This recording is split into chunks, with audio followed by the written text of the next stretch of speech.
Good morning दोस्तों। एसीएडी academy में आपका बहुत बहुत स्वागत करता हूं। मैं विक्रम कुमार। आज हम ईवीएस क्लास 2 करेंगे। जैसा कि आपको पता है कि कल मैंने ईवीएस क्लास फर्स्ट कराई थी। आज की क्लास में एक महत्वपूर्ण बात यह है कि आज मैं आपको प्रीवियस ईयर क्वेश्चन पेपर भी कराऊंगा। आज की क्लास के अंदर हम थर्ड क्लास के आज की क्लास में मैं आपको थर्ड क्लास का जो सेकंड चैप्टर है उसको पढ़ाऊंगा और उसके अंदर क्या पैडागोजी और क्या क्वेश्चन निकल सकते हैं वो बताऊंगा। उसके बाद हम प्रैक्टिस सेट करेंगे। प्रैक्टिस सेट 2 है, ये पहला मैं करा चुका हूं। लास्ट नाइट को मैं ये वीडियो डाल चुका हूं, तो आप मेरी प्रीवियस वीडियो देख सकते हैं। प्रैक्टिस सेट ये प्रैक्टिस सेट 2 है। इसके अंदर मैं C TET previous year question 2021 का सेट एल के ईवीएस के क्वेश्चन कराऊंगा। इसके अंदर आपका कॉन्सेप्ट भी क्लियर कराऊंगा और पैडागोजी जो कॉन्सेप्ट है वो भी क्लियर कराऊंगा। तो सभी दोस्तों से रिक्वेस्ट है कि मेरी इस यूट्यूब चैनल को, जिसका नाम है ACAD अकेडमी, को यूट्यूब पे सर्च कीजिए, उसको लाइक कीजिए, सब्सक्राइब कीजिए और शेयर कीजिए, ताकि मेरे जितने भी वीडियो में जो आने वाले जो मेरे वीडियो है वो आपको मिलते रहे, उसका नोटिफिकेशन मिलता रहे और आपकी प्रिपरेशन होती रहे। ये क्लास स्पेशल ईवीएस के लिए सी टेट, और ये क्लास में क्योंकि पैडागोजी भी कराई जाएगी, तो डी जो बच्चे DSSB पीआरटी की तैयारी कर रहे हैं, जो एनवीएस की तैयारी कर रहे हैं, जो AES की तैयारी कर रहे हैं, AES जो प्राइमरी टीचर की वैकेंसी निकली थी, और जो बच्चे जो अदर टेट की भी तैयारी कर रहे हैं, वो उनके लिए भी ये वीडियो बहुत बेनिफिशियल है। तो चलो स्टार्ट करते हैं। देखिए, आज का जो हम चैप्टर करेंगे वो है पौधों की परी। ये क्लास थर्ड का सेकंड चैप्टर है। ये क्लास थर्ड का सेकंड चैप्टर है, इसका नाम है पौधों की परी। इस चैप्टर को पढ़ने से हमें क्या सीखने को मिलता है और इस चैप्टर से क्या क्वेश्चन आ सकता है, क्या पैडागोजी कॉन्सेप्ट क्लियर हो सकता है, इसकी आज हम बात करेंगे। चलिए आगे बढ़ते हैं। देखिए, इस चैप्टर के अंदर जैसा कि मैंने आपको बताया, चैप्टर का नाम है पौधों की परी। पौधों की परी का मतलब होता है कि इसके अंदर जो बच्चों को बताया जाएगा वो अलग अलग प्रकार के पौधे, पेड़ के बारे में बताया जाएगा। जैसा कि आप इस चित्र में देख रहे हो कि 3 बच्चे एक इस पेड़ को पकड़ के बैठे हैं और ये अकेला इस पेड़ को पकड़ के बैठा हुआ है। तो इससे बच्चों को ये क्लियर हो जाता है कि पेड़ भी अलग अलग प्रकार के होते हैं। पतले तने वाले पेड़, मोटे तने वाले पेड़। जैसे जो सबसे मोटा तना होता है वो किसका होता है? इमली का पेड़ देखा है, उसका तना इतना मोटा होता है। और ये पतला सा तना, ये अशोक का वृक्ष हो सकता है, ठीक है। और एक इससे भी पतला एक तना होता है जो बांस का पौधा कहलाता है, हालांकि घास की श्रेणी में आता है।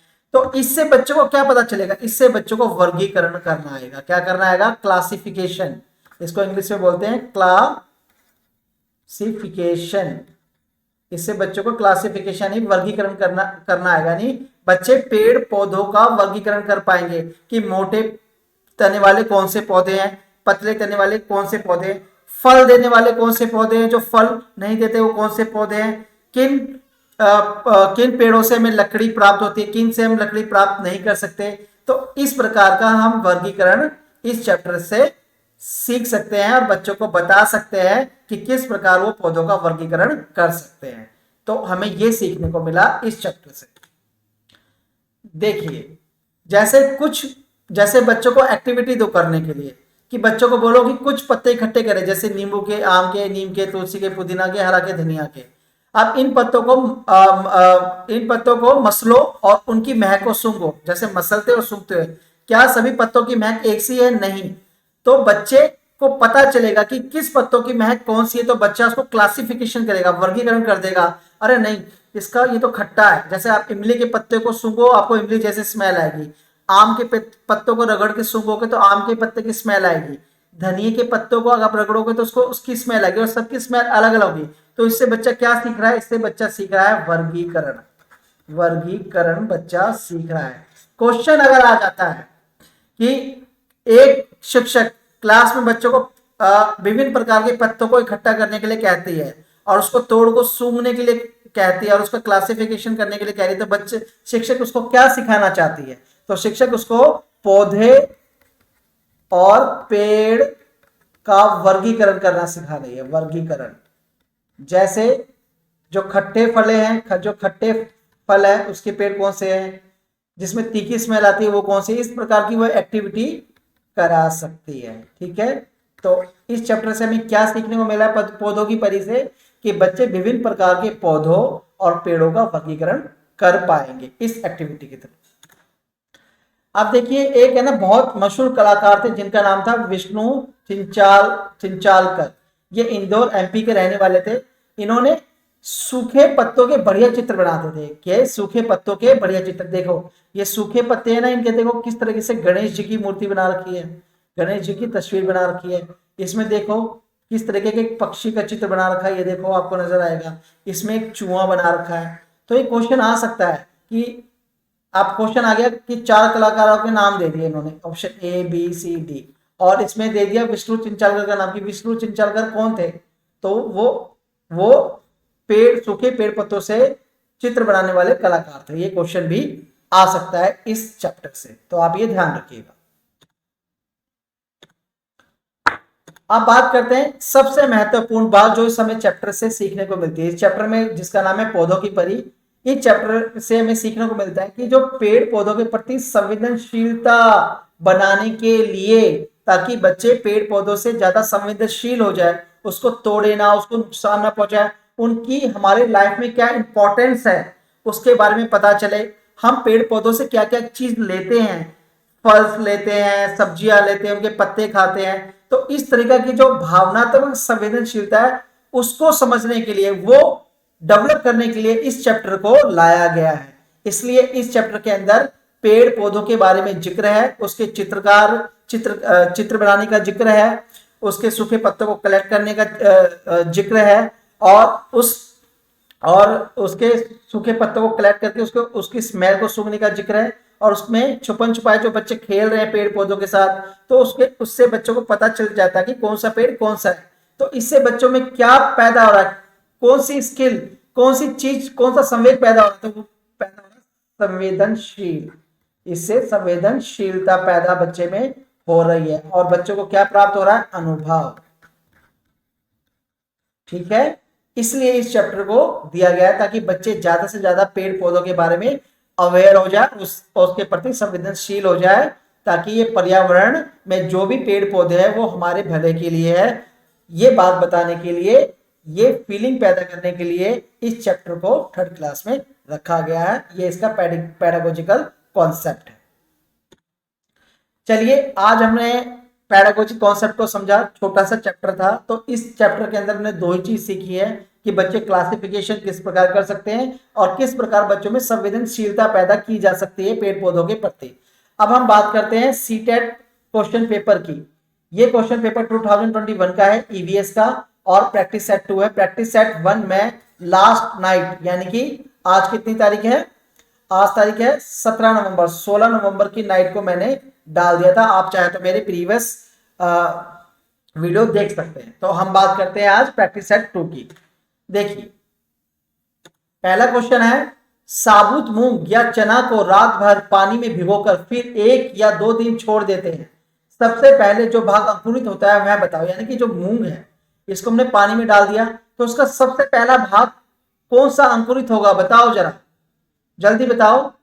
तना। यहां से क्या निकलेगा, तना निकलेगा। क्या निकलेगा, तना। तो इसका आंसर होगा फर्स्ट, तना। पत्ती नहीं निकलती, जड़ नहीं निकलता, फल नहीं निकलता, क्या अंकुरित निकलता है, तना। क्योंकि ये जब बहुत हो गए तो बीच में से क्या निकलेगा, तना, फिर तने में से क्या निकलेगी, पत्ती, फिर ये यहां से जड़ निकलेगा। तो ध्यान रखना, तो इसका आंसर होगा तना। अगला क्वेश्चन, मांड की उपस्थिति को जांचने के लिए, मांड की उपस्थिति को जांचने के लिए आयोडीन में हल्के घोल से परीक्षण करने पे कौन सा रंग प्राप्त होता है, बताइए। नीला और बैंगनी रंग प्राप्त होता है, नीला और बैंगनी। जब मांड के अंदर हम आयोडीन मिलाएंगे हल्के घोल से तो उसका कलर चेंज हो जाएगा और नीला और बैंगनी कलर आपको नजर आएगा। तो ऑप्शन नंबर बी सही है। अगला क्वेश्चन, बेरी बेरी नामक विषमता रोग किस विटामिन कमी से होता है, बताइए। बेरी बेरी, बताइए, विटामिन B2 की कमी के कारण से होता है। ध्यान रखना, विटामिन B2 की कमी के कारण से। अगला क्वेश्चन, पटसन का रेशा पटसन के पौधे के किस भाग से प्राप्त होता है, बताइए। बीज से, पत्ती से, फूल से, तना से। फूल से प्राप्त होता है। पटसन मतलब क्या होता है पता है आपको? रुई। सर्दी आ रही है ना, आप रजाई ओढ़ते हो, उसके अंदर जो रुई होता है उसे पटसन बोलते हैं। वो हमें जो पौधा होता है पटसन, उसके फूल से प्राप्त होता है, तो ध्यान रखिएगा। निम्न में से कौन सा जोड़ा सही नहीं है? जब मतलब निम्न में से कौन सा जड़ नहीं है? देखो, मूली जड़ है क्योंकि जमीन के अंदर होता है, शकरकंदी भी जड़ है, आलू भी जड़ है, लेकिन टेपियो का जड़ नहीं है। ये एक तार के जैसा पेड़ होता है, और इसमें है ना नारियल जैसे ऐसे ऐसे फल लगते हैं। इसको काटते हैं ना तो उसमें बड़ा वो रसीला सा एक पदार्थ निकलता है, उसको बोलते हैं टेपियो का। गांव में बहुत खाने को मिलता है, शहर वालों को तो नाम भी नहीं पता होगा। तो उसका आंसर सी होगा, क्योंकि बाकी सब जड़ है। अगला क्वेश्चन, निम्नलिखित में से कौन सा परजीवी पौधा नहीं है? परजीवी पौधा का मतलब होता है कि एक कोई बड़ा पौधा है और इस पौधे के ऊपर एक छोटे पौधे ने अपना कब्जा जमा लिया और ये पूरे पेड़ पे फैल गया, और इसी से ये पोषक तत्व खाना इसी से प्राप्त करता है। तो उसे हम बोलते हैं परजीवी पौधा। पर का मतलब होता है दूसरा, पर का मतलब होता है दूसरा, और जीव का मतलब होता है कोई जीव। ठीक है, तो यानी कोई जीव अपने आप को बचाने के लिए, खाना पाने के लिए किसी और जीवी पर निर्भर हो जाता है, उस पर कब्जा कर लेता है, उसे परजीवी बोलते हैं। जैसे हमारे शरीर में बाल के अंदर जुएं होते हैं। अब जुएं हमारे शरीर में परजीवी है। क्यों? क्योंकि हमारे शरीर से ही पोषक तत्व लेते हैं, खून चूसते हैं और हमारे शरीर में ही रहते हैं। तो इस तरीके से ऐसा पौधा होता है जो किसी पेड़ पे कब्जा कर लेते हैं और उसी से पोषक तत्व लेते रहते हैं। तो कौन सा परजीवी पौधा है? पीपल नहीं है, अंगूर भी नहीं है, मनी प्लांट भी नहीं है, अमरबेल। अमरबेल है इसका आंसर, क्योंकि अमरबेल उग जाता है और पूरे पेड़ पे कब्जा कर लेता है और अपने पत्ते बिखेर देता है और उसी से पोषक तत्व लेता रहता है। तो कौन सा परजीवी पौधा है? अमरबेल। ध्यान रखिएगा। अगला क्वेश्चन, निम्न में से किन पौधों के बीज पशुओं द्वारा विस्थापित होते हैं? मतलब विस्थापित का मतलब होता है पशु ने खाना खाया और पोटी से वो बीज बाहर निकाल दी। मतलब किसी पशु ने कोई खाना खाया और अपनी पोटी से उसको निकाल दिया और वो मिट्टी में गया और वो पौधा उग गया। तो उसमें से ऐसा कौन सा बीज है जो पशु खाते हैं और बीज को ऐसे का ऐसे ही निकाल देते हैं? देखो, सहजन हो नहीं सकता, क्योंकि सहजन सबसे पेड़ के ऊपर उगता है। तो भैंस या कोई पशु क्या ऊपर पेड़ पे चढ़ के खा सकती है? नहीं ना, तो सहजन नहीं होगा। आक आक का पौधा होता है इसके, जिसमें से आप सफेद सफेद दूध होगा, ये कोई पौधा खाता ही नहीं है। मैपल भी नहीं है, तो इसका आंसर होगा आम। क्योंकि कोई भी जानवर जैसे भैंस, गाय जब आम को खाती है तो ये गुठली समेत आम को खा जाती है, और गुठली उसके पेट में पचता नहीं है और वो पोटी के थ्रू बाहर निकाल देता है, जिसके कारण से वो जो गुठली है वो इधर उधर फैल जाते हैं, और जैसे उसमें थोड़ा सा पानी और मिट्टी पड़ती है उसमें से क्या निकाल आता है? पौधा निकाल आता है। तो उसका आंसर कौन सा हुआ? आम। यानी कि आम के पौधों को पशु खाते हैं और उसको विस्थापित कर देते हैं इधर उधर। ठीक है, इस प्रकार से चिड़िया भी बहुत सारे बीज खाती है और उसको वैसे की वैसे पोटी में कर देती है, तो बीज अलग अलग जगह विस्थापित हो जाते हैं और वहां से निकल आते हैं पौधे। ध्यान रखिएगा। चलिए अगला क्वेश्चन करते हैं। निम्नलिखित में से किसको बीज पत्र कहते हैं? बीज पत्र, जिसके अंदर बीज होते हैं। क्या होते हैं? बीज। तो बताओ, भ्रूण को बीज पत्र बोलते हैं, बीजावरण बोलते हैं, बीज पत्ती बोलते हैं, बीज या बीजांड द्वार। देखो, बीजावरण होता है जब बीज का आवरण हो जाता है, यानी बीज चला जाता है, तो बीजावरण होता है। बीज की पत्ती, जब बीज उग जाता है तो उसमें जो पत्ती होती है उसको बीज की पत्ती बोलते हैं। बीजांड द्वार, यानी कि बीज जब अंडा है उसके द्वार में प्रवेश कर जाता है तो उसको बोलते हैं बीजांड द्वार। तो इसका आंसर होगा बीज पत्र बोलते हैं भ्रूण को, क्योंकि यही होता है जो बीज के अंदर मेन चीज होती है, भ्रूण। और जब ये अंडाणु से मिल जाता है तो बनता है शिशु। ठीक है, धीरे धीरे शिशु बन जाता है। जब कोई भ्रूण, नहीं माफ करना, मैं थोड़ा जब अंडाणु और स्पर्म आपस में मिलते हैं तो बन जाता है भ्रूण। तो ये बन जाता है बीज पत्रक। बीज पत्रक यानी कि पुरुष का एक्स वाई और स्त्री का एक्स एक्स जब मिलता है तो इनमें से जो मिलके यहाँ पे आता है वो बन जाता है भ्रूण। ठीक है, इसी को हम बोलते हैं बीज पत्रक। क्या बोलते हैं? बीज पत्रक। ध्यान रखिएगा। तो इसका आंसर सेकंड होगा। अगला, निम्न में से किन पौधों की जड़ों में नाइट्रोजन जोड़ने वाले बैक्टीरिया की ग्रंथियां नहीं होती? बताइए। निम्न में से किन पौधों की जड़ों में नाइट्रोजन जोड़ने वाली बैक्टीरिया की ग्रंथियां नहीं होती? मटर में, तुलसी में, मूंगफली में, या बगीचे वाले मटर टी गार्डन में? हाँ बताइए। देखो स्वीट पी मटर, स्वीट पी मटर। देखो एक बात का हमेशा ध्यान रखना, कोई भी पौधा होगा उसको उगने के लिए और उसको ग्रोथ करने के लिए जो नाइट्रोजन है वो बहुत महत्वपूर्ण है और उसको नेचुरली ये जमीन से मिलता है। तो मूंगफली जमीन पे उगती है, गार्डन में तो उगता नहीं है, तो इसको नाइट्रोजन मिलेगा, तो ये आंसर नहीं हो सकता। इसमें ग्रंथियां होगी, तुलसी में भी होगी, ठीक है, स्वीट पी में भी होगी, लेकिन बगीचे वाले मटर या गार्डन में नहीं होगी। उसको अलग से नाइट्रोजन दिया जाता है ताकि वो ग्रोथ करे। समझ गए? तो इसका आंसर सेकंड होगा। अगला क्वेश्चन, पत्ती में शिराओं एवं छोटी शिराओं की व्यवस्था का नाम है? पत्ती में, पत्ती क्या होती है? ये देखो ये पत्ती है, ये ऐसे कोई पत्ती में ड्राइंग इतनी अच्छी नहीं है बट मैं कोशिश करता हूँ बनाने की। इसके अंदर छोटे छोटे ऐसे धारी धारी होती है, उसकी शिराएं होती है। क्या होती है? शिराएं। और उस पत्ते की शिराओं और छोटी शिराओं की जो व्यवस्था है उसको क्या बोलते हैं? पटल नहीं बोलेंगे, मध्य शिरा नहीं बोलेंगे, वृत्त या वृणप्रत। वृणप्रत मतलब होता है पत्ते का कलर, ये भी नहीं होगा, तो इसका होगा शिरा विन्यास। यानी कि जो शिरा है और जो आपस में जुड़ती है उसको बोलते हैं, उसकी व्यवस्था, तो उसको बोलते हैं शिरा विन्यास। इसका आंसर सेकंड होगा।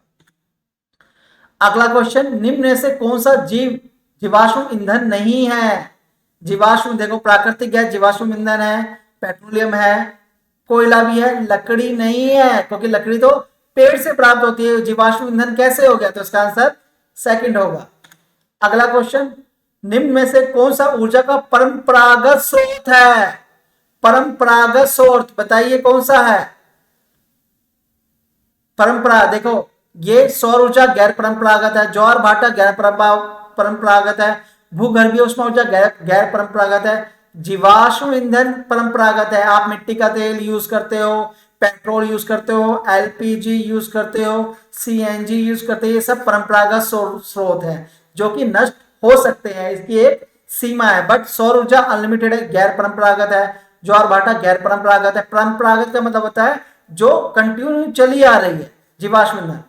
भूगर्भीय उष्मा होते हैं जो जमीन के अंदर जो एनर्जी होती है उससे जो एनर्जी बनाई जाती है उसको भूगर्भीय उष्मा ऊर्जा बोलते हैं, तो ये नहीं होगा। तो परंपरागत ऊर्जा का स्रोत है जीवाश्म ईंधन। अगला क्वेश्चन, पौधों के ऊपरी भागों में से वाष्प के रूप में जल की क्षति को कहते हैं क्या? वाष्पोर्जन बोलते हैं। पौधों के ऊपरी भाग से, ऊपरी भागों से वाष्प के रूप में जल की क्षति। देखो जब जल है, जब ऊपर जाएगा तो सिंपल सी बात है उसको वाष्पोत्सर्जन कहते हैं। प्रकाश संश्लेषण नहीं होगा, क्योंकि प्रकाश संश्लेषण जब होता है जब पौधा और सूर्य हो रहा है और ऑक्सीजन की उपस्थिति में वो कार्बन डाइऑक्साइड ले रहा है, ऑक्सीजन छोड़ रहा है, उसको बोलते हैं प्रकाश संश्लेषण। नहीं, इसको बोलेंगे वाष्पोत्सर्जन। शोषण नहीं बोलेंगे, वृद्धि नहीं बोलेंगे, प्रकाश संश्लेषण नहीं बोलेंगे। इसका आंसर होगा फोर्थ। हिमालय में एप्पल का एक औषधीय पौधा है जो उच्च क्षेत्रों में पाया जाता है, इसे किस समूह में रखते हैं? देखो हिमालय एप्पल एक औषधीय पौधा है, इसे उच्च क्षेत्रों में पाया जाता है, इसे किस समूह में रखेंगे? प्रचुर। देखो जब ये औषधि होगा तो प्रचुर मात्रा में तो मिलेगा नहीं, ये आंसर नहीं होगा। स्थानिक किसी स्थान पे मिलता है, निश्चित स्थान पे मिलता है, नहीं ये भी नहीं होगा। संकट संपन्न है या अन्य स्थानिक है? अन्य स्थानिक भी नहीं होगा, ये होगा संकट संपन्न। उच्च क्षेत्रों में दुर्लभ है, दुर्लभ पौधा है, तो संकट संपन्न क्षेत्र में ये पाया जाता है। इसका आंसर फोर्थ। अगला क्वेश्चन, हमारे सौर मंडल में कौन सा ग्रह पृथ्वी से छोटा है? तो देखो मंगल बड़ा है, बृहस्पति बड़ा है, शनि बड़ा है, बुध सबसे छोटा ग्रह है, इसे राजकुमार ग्रह भी बोलते हैं। और ये हमारे सौर मंडल का पहला ग्रह है जो सूर्य के बाद आता है, पहला ग्रह। उसके बाद आता है शुक्र, फिर आता है ये पृथ्वी है, ये है बुध ग्रह और ये है शुक्र ग्रह, और ये सबसे छोटा भी है, इसे राजकुमार ग्रह भी बोलते हैं। तो इसका आंसर होगा थर्ड। अब पैडागोजी के क्वेश्चन, एनसीएफ 2005 के अनुसार प्राथमिक स्तर पर ईवीएस का उद्देश्य निम्न में से कौन सा होना चाहिए? लिंग संबंधी विषयों की तथा हास्यकरण के मुद्दे पर समालोचना करना। नहीं, छोटा बच्चा जेंडर के बारे में कैसे बात कर सकता है? पॉसिबल ही नहीं है। बच्चे की नहीं, रटवाना नहीं है बच्चे को, ये भी नहीं है। प्राथमिक स्तर पर ईवीएस के सीखने में वर्णन के महत्व पर जोर देना, नहीं, ये भी नहीं है। वातावरण संबंधी प्रमुख मुद्दों को पहचानना और प्रत्याहन करना, बताइए क्या एक छोटा बच्चा प्रमुख मुद्दों जो है उसे पहचान सकता है? नहीं। तो इसका आंसर जो होगा वो थर्ड होगा। प्राथमिक स्तर पर ईवीएस के सीखने में वर्णन के महत्व पर जोर देना, जो उसका वर्णन उसके महत्व पर जोर देना है, उसको रटवाना नहीं है। और बच्चे जो छोटे बच्चे वो मुद्दे नहीं समझ सकते बेटा, मुद्दों को नहीं समझ सकते, उसे नहीं पहचान सकते, उनका आईक्यू लेवल इतना ज्यादा नहीं होता। और कंठस्थ तो हमेशा नेगेटिव फॉर्म हो गया, ये हो ही नहीं सकता। तो इसका आंसर होगा थर्ड। प्राथमिक स्तर पर ईवीएस की एकीकृत को बोलते हैं इंटीग्रेटेड प्रवृत्ति को निम्न में से कौन अनुमोदित करता है? देखो एकीकृत यानी ईवीएस की बुक में एकीकृत वाले सारी चीजें आ गई, विज्ञान, सामाजिक विज्ञान तथा पर्यावरण शिक्षा की अवधारणा और मुद्दों का एकीकरण, बच्चा अपने पर्यावरण को एक संपूर्ण रूप में देखता है, बिल्कुल सही। यह थीम पर आधारित है, बिल्कुल सही। इसमें विज्ञान एवं सामाजिक विज्ञान के विषयों तथा विषय शामिल है इसमें, हाँ बिल्कुल ये भी सही। इसका आंसर बी सी डी होना चाहिए, तो आंसर होगा फोर्थ। क्योंकि देखो इसमें विज्ञान भी आ जाता है, विज्ञान एक अलग ही टॉपिक है। छोटे बच्चों को विज्ञान और सामाजिक विज्ञान और पर्यावरण की शिक्षा की अवधारणा और मुद्दों, देखो छोटे बच्चे को कभी अवधारणा और मुद्दा समझ में नहीं आएगा, तो ये आंसर हो ही नहीं सकता। हाँ अगर ये बात होती 6 से लेकर 10th तक के बच्चों की तो ये ऑप्शन हो सकता था, लेकिन बात हम करें प्राइमरी लेवल की, उसमें नहीं हो सकता। तो इसका आंसर डी होगा, बी सी डी। अगला क्वेश्चन, निम्न में से ईवीएस की शिक्षा के संबंध में कौन सा सही है? अनुभव द्वारा सीखना, बिल्कुल सही है। मूर्त से अमूर्त तक की शिक्षा, मूर्त से अमूर्त, ज्ञात से अज्ञात, या ईवीएस का प्रासंगिक स्वरूप, बताइए कौन सा आंसर होगा? देखो मूर्त से अमूर्त की तरफ नहीं ले जा सकता, अमूर्त से मूर्त की तरफ ले जाया जा सकता है। ज्ञात से अज्ञात नहीं, अज्ञात से ज्ञात की ओर, तो ये नहीं होगा। तो इसका आंसर ए और डी ही होना चाहिए। ए और डी ऑप्शन में नहीं है, अनुभव द्वारा सीखना तो होगा ही होगा। तो ए इसमें नहीं है, इसमें भी नहीं है, इसमें भी नहीं है, तो ऑप्शन नंबर 1 सही होगा। तो यानी कि देखो बच्चे दो तरीके से सीखते हैं, मूर्त से अमूर्त की तरफ, यानी बच्चे को पता है और उसको नहीं, मतलब उस तरीके से, जैसे मूर्त मैं कह सकता, जैसे बच्चों को पता है कि मित्रता होती है, मित्रता एक दोस्त है, अब मित्रता कैसी होती है, किस प्रकार पनपती है, उस तरफ उसको ज्ञान कराना, अनुभव कराना, वो अमूर्त हो गया। ठीक है, तो इसमें से कौन सा सही है? इसमें से चारों ऑप्शन सही है, तो इसका आंसर होगा ए बी सी डी। अगला क्वेश्चन, निम्न में से ईवीएस के पाठ्यक्रम का थीम कौन सा है? कार्य एवं खेलकूद, हाँ चीजें जो हम बनाते हैं और करते हैं, जानवर, पेड़ पौधे, बताइए कौन सा थीम है? आपने कभी बुक देखी हो तो बता होगा, बताइए। चीजें जो हम बनाते हैं और करते हैं, ये थीम है। ठीक है, अगला क्वेश्चन, एनसीईआरटी की ईवीएस पुस्तक का अंतरिक्ष में सुनीता आधारित है। रोजमर्रा की चुनौतियां नहीं, असल जीवन की घटनाएं नहीं, वास्तविक लोग तथा उनके अनुभव और वास्तविक स्थान, बताइए। अंतरिक्ष में सुनीता क्या है? रोजमर्रा की चुनौतियां, असल जीवन की घटनाएं, वास्तविक लोग तथा उनके अनुभव और वास्तविक स्थान, बताइए जल्दी बताइए। देखिए इसका जो आंसर हो सकता है या बिल्कुल होने की संभावना है वो सी हो सकता है, वास्तविक लोग तथा उनके अनुभव।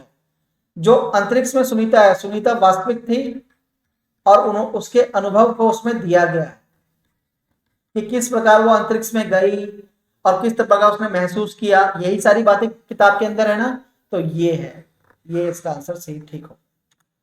अगला क्वेश्चन, खाद्य पदार्थों के खराब होने तथा अपव्यय को संबोधित करने के लिए निम्न में से कौन से संसाधन का सुझाव उपयुक्त है? यानी कि जो खाद्य पदार्थ जल्दी खराब हो जाते हैं और उनका वेस्ट होता है, इनमें से कौन सा संसाधन सुझाव है जो सही है? परिवार के अनुभवों एवं पारस्परिक क्रियाओं को खाद्य परीक्षण से संबंधित व्यक्ति को साझा करना, इस विषय पर सव्य दृश्य दिखाना, व्याख्या विचार विमर्श करना, सोच, स्याही, जोड़ा एवं साझा, इसमें से क्या है बताइए। देखिए जो बच्चा होता है ना, वो सबसे ज्यादा जो प्राइमरी एजुकेशन कहां से सीखता है? अपने परिवार से।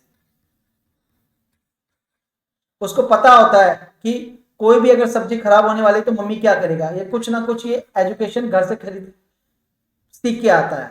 ठीक है, तो इसका आंसर होगा फर्स्ट, परिवार के अनुभवों और पारस्परिक क्रिया को खाद्य परीक्षण से संबंधित व्यक्ति को साझा करना, ये प्रैक्टिकल नॉलेज होगी। श्रव्य दृश्य में तो देखेगा, लेकिन ये पूरा वास्तविक अनुभव पे आधारित होगा। तो आंसर जो ऑप्शन नंबर 1 होगा वो सही होगा। अगला क्वेश्चन, ईवीएस में एक शिक्षक निम्न में से किसके अंतर्गत स्वच्छता अभियान चला सकता है, बताइए। वो एक परियोजना या प्रोजेक्ट के तहत स्वच्छता अभियान चला सकता है। प्रेरित कार्य में नहीं हो सकता, क्योंकि प्रेरित कार्य में हम कोई कार्य देते हैं, क्षेत्र वर्णन में हम एक्टिविटी करते हैं, प्रयोगात्मक कार्य नहीं होता इसमें नहीं। तो प्रोजेक्ट में हो सकता है, परियोजना कार्य में ये हो सकता है कि स्वच्छता अभियान हम चला सकते हैं। हमने एक परियोजना चलाई है कि इस दिन हम ये काम करेंगे, स्वच्छ करेंगे या अपने स्कूल को साफ करेंगे, क्लास। तो स्वच्छता अभियान जो चला सकते हैं हम किसी प्रोजेक्ट या कार्य के अंतर्गत चला सकते हैं। ठीक है, अगला, एनसीईआरटी के ईवीएस के अध्याय 15 कक्षा 5 में उसी से ठंडा उसी से गर्म नामक डॉक्टर जाकिर हुसैन द्वारा रचित एक कहानी का प्रयोग किया। इस कहानी का मुख्य उद्देश्य विकसित करना है जल चक्र के प्रत्यय, संघनन की प्रक्रिया, प्राथमिक स्तर पर सांस लेने और छोड़ने की प्रक्रिया की समझ या छात्रों में रुचि है। देखो संघनन ये बहुत हाई लेवल है, इससे बादल बनते हैं। ठीक है, छोटे बच्चे जो 5th क्लास के हैं वो कैसे पता कर सकते हैं, तो ये आंसर नहीं हो सकता, जल चक्र की प्रत्यय को नहीं। तो इसमें है प्राथमिक स्तर पर सांस लेने और छोड़ने की प्रक्रिया को समझ जाएंगे। ठीक है, इस तरीके से इसको समझाने का प्रयास किया गया। उसी से ठंडा उसी से गर्म, देखो जब आप सर्दी में जाते हैं और बाहर करते हैं तो जलवाष्प निकलती है, फिर सांस लेते हैं, फिर निकलते हैं। तो इससे हम क्या सिखा रहे हैं बच्चों को, सांस लेने और छोड़ने की प्रक्रिया की समझ को बता रहे हैं। ठीक है, उसी से ठंडा उसी से गर्म। ठीक है, तो इस प्रकार से ये आंसर थर्ड होगा। संघनन की प्रक्रिया हम नहीं बता सकते, क्योंकि संघनन की प्रक्रिया एक जटिल प्रक्रिया है जिससे बादल बनते हैं। ठीक है, ये बड़ी क्लासों के लिए ठीक होता है, 8वीं 9वीं क्लास 10वीं 11वीं क्लास के लिए। ठीक है, तो इसका आंसर थर्ड होगा। ईवीएस की शिक्षा में रचनात्मक मूल्यांकन का संचालन करने का सबसे उपयुक्त उद्देश्य है रचनात्मक मूल्यांकन। विद्यार्थी की मात्रा में गुणात्मक प्रगति को संबोधित करना, विद्यार्थियों के विषय अनुसार प्रगति का आकलन करना, विद्यार्थियों को अंक एवं श्रेणी देना, विद्यार्थियों को अगली कक्षा में पदोन्नत करना। नहीं, इसका आंसर होगा फर्स्ट, विद्यार्थियों की मात्रात्मक और गुणात्मक प्रगति को संबोधित, यानी कि कोई रिपोर्ट कार्ड है, रिपोर्ट कार्ड में जो उसने एग्जाम में अंक हासिल किए उसको भी मेंशन करेंगे, और जो उसने इंडिविजुअल एक्टिविटी की है खेल में, कूद में, चित्रकला में, उसको भी इंडिकेट करना, वो गुणात्मक होता है। तो मात्रात्मक और गुणात्मक दोनों जब मिल जाते हैं इसी को हम रचनात्मक मूल्यांकन कहते हैं। इसको ध्यान में रखिएगा। तो उसका आंसर फर्स्ट सही होगा। अगला क्वेश्चन, ईवीएस का शिक्षक सदैव अपने पास एक डायरी एवं कलम रखता है तथा अपने छात्रों को प्रतिदिन के अर्थपूर्ण एवं दिलचस्प व्यवहार का अवलोकन करता है। शिक्षक का प्रयोग करता है दृष्टांत उपकरण में, पोर्टफोलियो, कर्म निर्धारण मापनी में नहीं, पोर्टफोलियो तैयार कर रहा है, पोर्टफोलियो। क्योंकि शिक्षक सदैव अपने पास एक डायरी और कलम रखता है और अपने छात्रों को प्रतिदिन अर्थपूर्ण और दिलचस्प व्यवहार का अवलोकन करवाता है। तो क्या शिक्षक क्या प्रयोग करता है, दृष्टांत वर्णन उपकरण, पोर्टफोलियो, कर्म निर्धारण मापनी, रेटिंग स्केल, चेकलिस्ट, जासूची। यानी अपने छात्रों को प्रतिदिन अर्थपूर्ण एवं दिलचस्प व्यवहार का अवलोकन करवाता है। ठीक है, तो पोर्टफोलियो तो नहीं होगा, नहीं, इसका आंसर सेकंड नहीं होगा। दृष्टांत वर्णन भी नहीं होगा, कर्म निर्धारण मापनी नहीं, तो उसका आंसर फोर्थ होगा। चेकलिस्ट, जांच सूची, क्योंकि जांच सूची में जो उसने लिखा होगा उसी का तो अवलोकन कराएगा वो। अर्थपूर्ण और अपने छात्रों को प्रतिदिन यानी हर रोज, तो इसमें से एक टॉपिक लेता होगा, तो इसका आंसर फोर्थ होगा। इसका आंसर फोर्थ है, फोर्थ इसका आंसर सही होगा। अगला क्वेश्चन, निम्न में से कौन सा ईवीएस के आकलन का सूचक हो सकता है, बताइए। देखो ईवीएन के आकलन का सूचक दो ही हो सकता है, अवलोकन और सहयोग। तो जहां पे ए और बी होगा आंसर सही होगा। प्रत्याहन का मतलब होता है याद दिलाना, स्मृति होती है बुद्धि, ये नहीं होगा, ये दोनों ऑप्शन ठीक होगा। तो ऑप्शन नंबर 1 सही है। पर्यावरण के अध्ययन के शिक्षक अपनी कक्षा में वास्तविक चुनौती है, पर्यावरण अध्ययन के शिक्षक अपनी कक्षा में वास्तविक चुनौती क्या है, विद्यार्थियों को सूचना देना, विद्यार्थियों को कार्यपत्रक देना, विद्यार्थियों को सीखने का अवसर देना और ग्रह देना। तो वास्तविक चुनौती होती है विद्यार्थियों को सीखने का अवसर देना, क्योंकि बच्चों को जब तक अवसर ही नहीं मिलेगा तो सीखेगा कैसे। तो शिक्षक के सामने सबसे बड़ी चुनौती यही होती है कि वो ज्यादा से ज्यादा बच्चों को अवसर प्रदान कर सके, यही चुनौती होती है। अगर वो अवसर प्रदान कर सका तो बच्चा बिल्कुल डेफिनेटली सीखेगा। अगला क्वेश्चन, निम्न में से क्या पर्यावरण अध्ययन के सीखने का प्रभावशाली संसाधन है। मैंने लास्ट क्लास में आपको बताया था कविता और कहानियों के माध्यम से बच्चा सबसे ज्यादा सीखता है। तो ऑप्शन नंबर 1 सही होगा।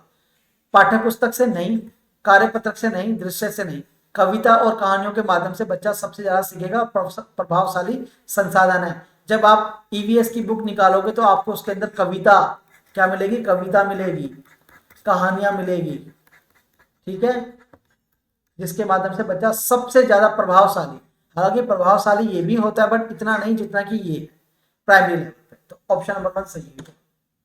अगला क्वेश्चन, निम्नलिखित में से क्या पर्यावरण अध्ययन की पाठ्य पुस्तकों के अतिरिक्त एक महत्वपूर्ण संसाधन हो सकता है। हाँ, समुदाय के सदस्य के रूप में, पठन सामग्री के रूप में, विज्ञान प्रयोगशाला और संसार का मार्ग। समुदाय के सदस्य के रूप में वो एक प्रभावशाली संसाधन हो सकता है। तो इसका ऑप्शन नंबर 1 सही होगा। निम्नलिखित में से किस आकलन का पर्यावरण अध्ययन की कक्षा में विद्यार्थियों द्वारा आनंद लिया जाता है। पोर्टफोलियो द्वारा आकलन नहीं, पेपर पेंसिल द्वारा आकलन, मौखिक प्रश्न द्वारा आकलन या पेपर पेंसिल परीक्षण की प्रतिपुष्टि।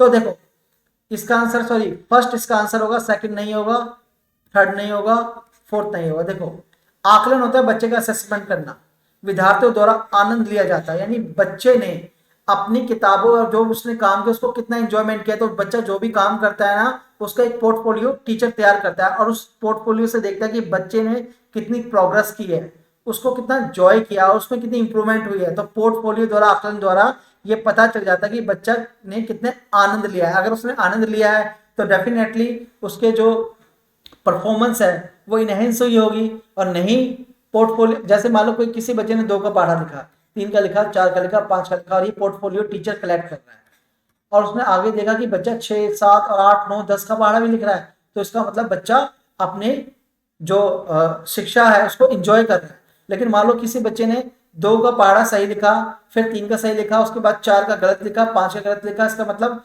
कहीं ना कहीं गड़बड़ है। और ये किससे पता चलता है, उसके पोर्टफोलियो से, उसके बुक से, उसकी कॉपियों से। जब हम कॉपी बनाते हैं वो एक तरह का पोर्टफोलियो ही होता है, और जब हम उसको कॉपी को पूरा चेक करते हैं तो पता चलता है कि बच्चे ने पहले ऐसे किया, फिर ऐसे किया, फिर ऐसे किया। तो इस तरीके से उसका आकलन लगाया जा सकता है। तो उसका आंसर फर्स्ट ही होगा। तो दोस्तों आज हमने आपको ईवीएस के कई क्वेश्चन कराए हैं, 30 क्वेश्चन कराए हैं। 2021 का ये क्वेश्चन पेपर था। इस ईवीएस के मैंने आपको 30 क्वेश्चन करा दिए हैं पेडागोजी कॉन्सेप्ट के साथ। अगली बार मैं इसका क्लास का 3rd चैप्टर लेके आऊंगा। कौन सा 3rd चैप्टर, एक मिनट, 3rd चैप्टर लेके आऊंगा। उस 3rd चैप्टर के अंदर आपको मैं प्रीवियस ईयर के क्वेश्चन पेपर भी कराऊंगा और साथ में मैं आपको चैप्टर वाइज पेडागोजी कॉन्सेप्ट भी क्लियर कराते रहूंगा ताकि आप ज्यादा से ज्यादा सीख सके। तो अभी सभी स्टूडेंट से रिक्वेस्ट है कि आप मेरे यूट्यूब चैनल ACAD अकेडमी को फटाफट लाइक कीजिए, सब्सक्राइब कीजिए और जितना हो सके शेयर कर दीजिए ताकि मेरे नोटिफिकेशन आपको ज्यादा से ज्यादा मिलते रहे। तो प्लीज इसे सब्सक्राइब कीजिए। ये मेरा टेलीग्राम लिंक है। आपको कोई भी क्वेरी हो, कोई भी डाउट हो, किसी एलिजिबिलिटी को रिगार्डिंग कुछ भी हो, आप मेरे को डायरेक्ट मेरे टेलीग्राम लिंक से जुड़ सकते हैं, मुझसे क्वेश्चन कर सकते हैं। तो आज की क्लास के लिए इतना ही। मिलते हैं नेक्स्ट क्लास में। सभी बच्चों का धन्यवाद, थैंक यू। मुझसे जुड़े रहने के लिए आप लोगों का बहुत बहुत धन्यवाद।